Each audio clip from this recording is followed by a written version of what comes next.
Bangla cooking channel পাঁচফোড়নে তোমাদের সকলকে স্বাগত জানাই। তো অনেক দিন পর আজ পাঁচফোড়নের রান্নাঘরে চলে এসেছি। বহুদিন ভিডিও দিতে পারিনি, তার জন্য তোমাদের কাছে ক্ষমা প্রার্থী। তো আজ পাঁচফোড়নের রান্নাঘরে দেখাবো উত্তরবঙ্গ আর আসামের একটা বিখ্যাত মাছ, যেটাকে বরলি মাছ বলে, কেউ বরিয়ালি মাছও বলে। খেতে কিন্তু অসম্ভব ভালো, অসম্ভব টেস্টি। তো চলো আজ বরলি মাছের পাতুরি বানিয়ে দেখাবো, যে ঘরে কত সহজ পদ্ধতিতে এই মাছের পাতুরি বানানো যায়। তো চলো রেসিপিটা শুরু করা যাক। তো বন্ধুরা, এই হচ্ছে আমাদের আসামের বিখ্যাত বরলি মাছ। অনেকে এটা বরিয়ালি মাছও বলে থাকে। তো মাছগুলো দেখতেই পাচ্ছ পুরো টাটকা সতেজ। মাছগুলোকে খুব পরিষ্কার করে ভালো করে ধুয়ে নিয়েছি। তো চলো এবার বরলি মাছের পাতুরি বানানো যাক। তো দেখে নাও পাতুরি বানাতে কি কি উপকরণ লাগবে। পাতুরি বানানোর জন্য দেখো এখানে আমি সরু সরু করে অল্প একটু আলু কেটে নিয়েছি। এটা টোটালি অপশনাল, চাইলে তোমরা স্কিপও করতে পারো।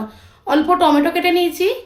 এদিকে রয়েছে হচ্ছে পোস্ত, শুকনো লঙ্কা, কাঁচা লঙ্কা, পেঁয়াজ কুচি আর হচ্ছে সর্ষে।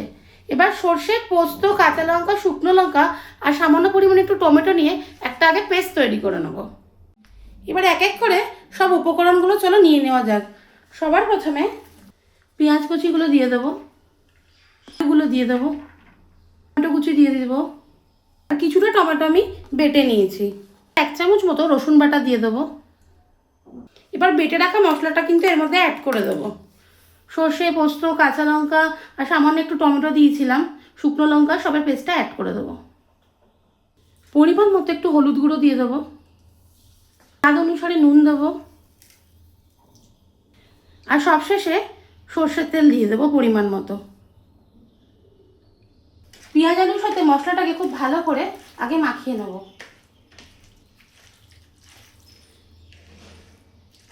মশলাটাকে দেখো খুব ভালো করে আমি মেখে নিয়েছি। এবার মশলার মধ্যে মাছগুলো দিয়ে দেবো। মাছটাকে এবার মশলার মধ্যে খুব ভালো করে কিন্তু মাখিয়ে নেব।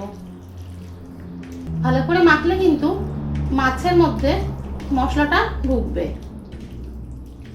তো দেখো মাছের সাথে মশলাটাকে খুব ভালো করে মাখিয়ে নিয়েছি। এবার মিনিমাম আধা ঘন্টা রেখে দেবো ম্যারিনেট হওয়ার জন্য। তো দেখো মাছটা আমাদের ম্যারিনেট হয়ে গেছে। এবার ওপর থেকে ধনেপাতা কুচি ছড়িয়ে দেবো। মাছের সঙ্গে ধনেপাতাটা খুব ভালো করে মিশিয়ে নেব। তো ধনেপাতাটা খুব ভালো করে মাছের সঙ্গে দেখো মাখিয়ে নিয়েছি। এবার চলো মাছটাকে ভালো করে কলাপাতায় প্যাক করে নেব। তো দেখতে পাচ্ছ আমি কলাপাতা নিয়ে নিয়েছি। কলাপাতাটাকে আগে একটু ভালো করে গ্যাসে সেঁকে নিয়েছি। সেঁকে নিলে আর কি মোড়বার সময় পাতাটা ফাটে না। আর তার উপর সামান্য একটু সর্ষের তেল লাগিয়ে নিয়েছি। চলো এবার মাছগুলো দিয়ে দিই পাতার মধ্যে। পাতার মধ্যে মাছগুলোকে ঠিক এইভাবে আগে সাজিয়ে দেবো। দেখো মাছগুলোকে ভালো করে সাজিয়ে নিয়েছি, আর ওপর থেকে কটা গোটা কাঁচা লঙ্কা দিয়ে দিয়েছি। তো চলো এবার মাছটাকে প্যাক করে নেবো। তো মাছটাকে দেখো ভালো করে খুব সুন্দর করে মুড়ে নিতে হবে।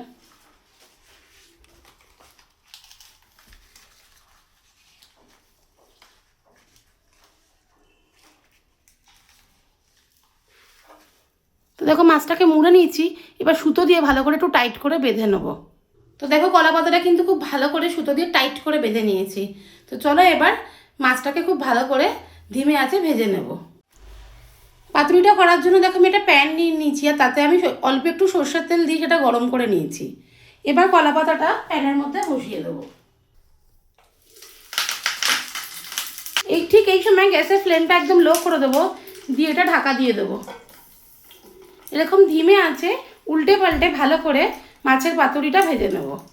তো চলো এবার খুলে দেখি এক পিঠ ফ্রাই হয়েছে কিনা। দেখতেই পাচ্ছ একটা দিক অলমোস্ট ফ্রাই হয়ে গেছে। এবার এটাকে ধীরে সুস্থে উল্টে দিতে হবে।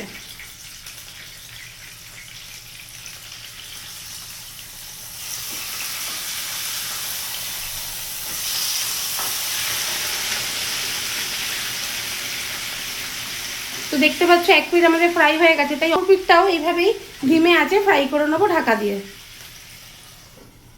তো বন্ধুরা দেখতেই পাচ্ছ যে মাছটা কিন্তু আমাদের সম্পূর্ণ ভাজা হয়ে গেছে। তো চলো এবার খুলে দেখা যাক যে কেমন হয়েছে। তো চলো মাছটা এবার খোলা যাক।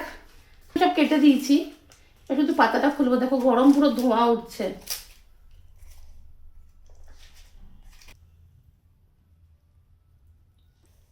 তো দেখতেই পাচ্ছ যে বরলি মাছের পাতুরি কিন্তু আমাদের সম্পূর্ণ একদম রেডি হয়ে গেছে। তো চলো এবার পরিবেশন করা যাক। এই মাছটা তোমাদের ওখানে কী নামে পরিচিত অবশ্যই কিন্তু আমাকে কমেন্ট করে জানিও। আর রেসিপিটা ভালো লাগলে কিন্তু লাইক শেয়ার কমেন্ট করতে ভুলো না। ইউটিউব থেকে দেখলে চ্যানেলটাকে সাবস্ক্রাইব করে দিও, আর ফেসবুক থেকে দেখলে কিন্তু ফলো করে দিও। আবার আগামী দিন অনেক আরও ভালো ভালো রেসিপি নিয়ে তোমাদের সঙ্গে আবার দেখা হবে।